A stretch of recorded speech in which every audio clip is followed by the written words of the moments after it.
In this video, you'll learn how to update or delete a ship from address in your system. Make sure you're logged in as an admin. Navigate to Tools and select Address Book. This is where all your ship from addresses are stored. At the top of the address book, click the Ship From button to display all existing entries. Check the box next to the address you want to modify. Click the pencil icon on the right to open the editing window. Update the necessary fields as needed. You can also choose the visibility setting. Public means everyone with access to S.M.A.R.T can view it. Private means only you can see it. When you're done, click Save to apply changes or Cancel to discard them. If you want to remove an address, click the Delete button at the bottom right. Confirm your choice by selecting Yes or No.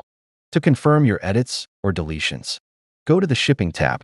Under Ship From, click the drop-down arrow to review updates.